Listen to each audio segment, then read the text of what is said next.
नमस्कार, आप सभी का इस चैनल पर स्वागत है। नमस्कार अशोक जी। जी नमस्ते, सभी का वंदन।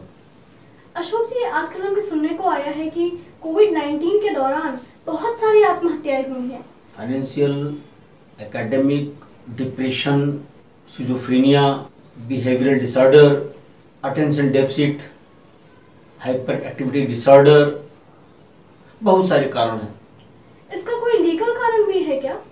अभी आपको याद दिलाऊं मैं, आईपीसी की एक धारा है 498A। जब कोई शादी होकर महिला जाती है अपने ससुराल में, दहेज के लिए किसी अन्य कारणों से उसको प्रताड़ित किया जाता है। आपने सुना होगा, आग लगा के जल गई।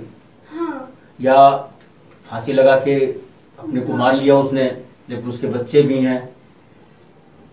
तो ऐसे मामलों में जब ये आत्महत्या का मामला आता है तो यहाँ पर 498A के साथ धारा 309 आईपीसी की आती है, क्योंकि उसने आत्महत्या किया है। जब 309 आती है तो इसके साथ फिर 306 भी आती है, 116 भी आती है। उसका कारण यह है कि आत्महत्या कोई भी अपने मन से नहीं करता। हाँ, अगर वह मानसिक रूप से अस्वस्थ नहीं है तो। मानसिक रूप से अगर अस्वस्थ है, मेंटली इल है, सिजोफ्रेनिया डिसऑर्डर है तो अलग बात है। सामान्य रूप से जिसके बच्चे होंगे, जिसके परिवार होंगे, क्यों करेगा वो? तब तक जब तक कि कोई उसको इंस्टिगेट ना करे, कोई उकसाए नहीं। तो ऐसी दशा में जो व्यक्ति उकसाता है उसको भी सजा का प्राविधान है। जो व्यक्ति आत्महत्या करता है उसके लिए सजा का प्राविधान तो है, परंतु उसके लिए कैसी सजा, क्योंकि वो तो आत्महत्या कर चुका है।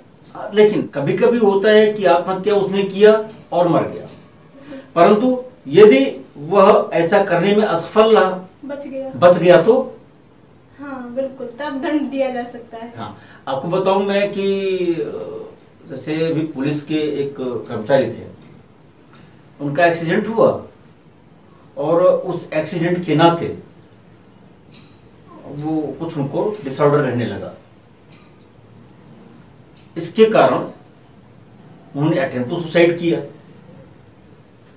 तो माननीय उच्च न्यायालय ने उस मामले में ये निर्णय दिया कि वास्तव में ये सिंपैथी के पात्र हैं।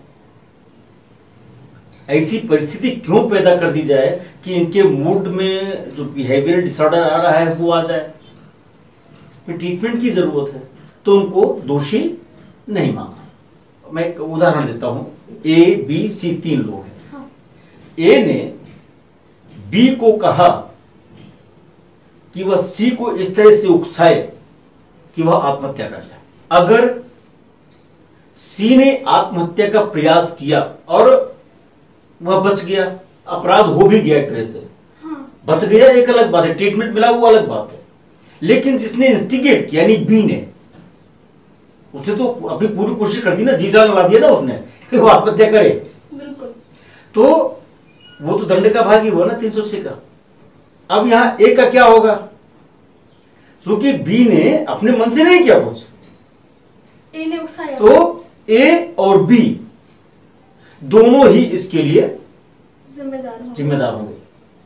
लेकिन मेंटल हेल्थ केयर एक्ट जो भी 2017 में पारित हुआ है, उसमें जो मेंटल डिसऑर्डर के लोग हैं उनके लिए यह स्पष्ट रूप से कहा गया है, मेंटल स्ट्रेस, मेंटल डिसऑर्डर के कारण, सिजोफ्रेनिया के कारण, इन रोगों के कारण अगर वो आत्महत्या करने की बात करता है तो वहां आईपीसी में यानी भारतीय दंड विधान में धारा 309 में किसी प्रावधान के होते हुए भी ट्रायल फेस करने के लिए नहीं कहा जाएगा। यानी एक तरह से यूं कह सकते हैं कि मेंटल हेल्थ केयर एक्ट के जरिए उसको डिक्रिमिनलाइज करने की कोशिश की गई है, वो अभी भी अस्तित्व में है। धन्यवाद अशोक जी, आपका इस विषय पर जानकारी देने के लिए। बंधुओं, आपसे अनुरोध है कि अगर आपने इस चैनल को सब्सक्राइब नहीं किया है तो कृपया से सब्सक्राइब करें और साथ ही नोटिफिकेशन बेल जरूर दबाएं। लाइक करें, शेयर करें और कमेंट बॉक्स में भी बताएं कि आपको ये वीडियो कैसी लगी। धन्यवाद। नमस्ते।